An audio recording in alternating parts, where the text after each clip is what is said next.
Number 3 Macharam గ్రామంలోని ఇందిరా సౌర గిరిజల వికాస పథకాన్ని నల్లమల డిక్లరేషన్ ను ముఖ్యమంత్రి రేవంత్ రెడ్డి ప్రారంభించారు. అనంతరం మాచారంలోని ఏర్పాటు చేసిన బహిరంగ సభలో ముఖ్యమంత్రి రేవంత్ రెడ్డి ప్రసంగిస్తూ ఒకప్పుడు నల్లమల ప్రాంతం అంటే ఎంతో వెనుకబడిన ప్రాంతంని ఎవరో నాయకుడు వచ్చి అభివృద్ధి చేయాలని వారు, కానీ ప్రస్తుతం ప్రజల ఆశీస్సులతోటి ఈ ప్రాంతానికి ముఖ్యమంత్రిగా వచ్చి అభివృద్ధి చేస్తున్నామని తెలిపారు. ఉప ముఖ్యమంత్రి బట్టి విక్రమార్క, మంత్రులు జూపల్లి కృష్ణారావు, దామోదర్ రాజనరసింహ, ఉత్తమ్ కుమార్ రెడ్డి, సీతక్క, పొంగులేటి శ్రీనివాస్ రెడ్డి, తుమ్మల నాగేశ్వరరావు, పొన్నం ప్రభాకర్, ఎంపీ మల్లు రవి, అచ్చంపేట ఎమ్మెల్యే దిక్కుడు వంశీకృష్ణ తదితరులు పాల్గొన్నారు. మరి ఈరోజు పంపించడం జరుగుతుంది సార్. ఈరోజు ఇచ్చిన రైతులకు కూడా వాళ్ళందరికీ ఈ కరపత్రం అందజేయడం జరుగుతుంది సార్.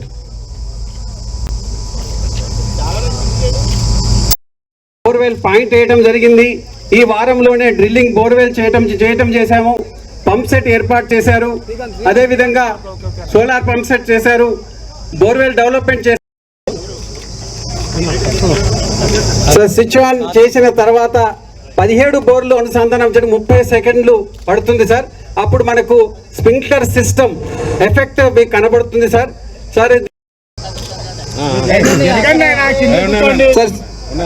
స్విచ్ వచ్చింది బాబు.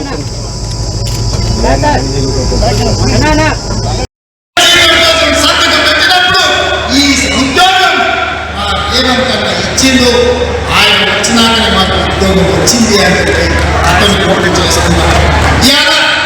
గవర్నమెంట్ స్కూళ్ళలో రెసిడెన్షియల్ పాఠశాలలో చదువుకుంటున్న విద్యార్థులకు 40% ఛార్జెస్ కాదు, 6 బిడ్డలకు 200% కాస్మెటిక్ ఛార్జెస్ పెంచడం కదా.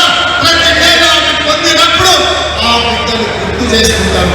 ఇదే కాదు, రైతు రుణమాఫీ 20,615 కోట్ల రూపాయలు, 25,50,364 మంది రైతులు పాస్ పుస్తకం చూసినప్పుడల్లా మా సోదరుడు రేవంత్ రెడ్డి 2 లక్షల రూపాయల వరకు 21,000 కోట్ల రూపాయల రైతు రుణమాఫీ చేసిందని ఆ రైతు గుర్తు చేసుకుంటారు.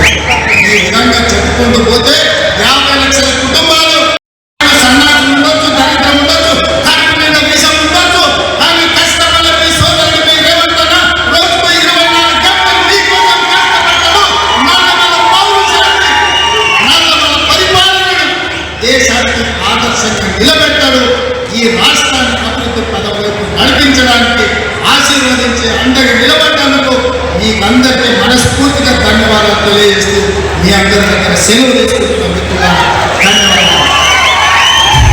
ప్రాంతంలో నల్లమల డిక్లరేషన్ మా సహచర మంత్రివర్గ సభ్యుల మధ్యలో ఈరోజు డిక్లేర్ చేసుకుంటున్నాము అని అంటే, ఆనాడు ఎన్నికల సమయంలో వచ్చినప్పుడు మీరు డాక్టర్ వంశీకృష్ణ గారిని 50,000 మెజారిటీతో గెలిపించండి,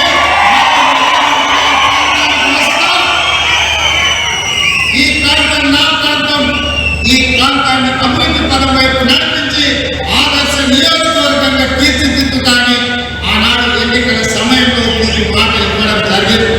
ఆ మాట ప్రకారం మీరు మీ మాట నిలబెట్టుకున్నారు. డాక్టర్ వంశీకృష్ణను అత్యధిక మెజారిటీతో 50,000 పైన మెజారిటీతో గెలిపించి ఈ ప్రాంతం కాంగ్రెస్ పార్టీకి అందరూ నిలబడుతుంది. ఈ ప్రాంతం వాడు ముఖ్యమంత్రి అయితే ఆ కష్టాలు తీర్చేయండి మీరు ఆశీర్వదించి వంశీకృష్ణ గారిని గెలిపించారు. ఈనాడు 65 మంది శాసనసభ్యులు తెలంగాణ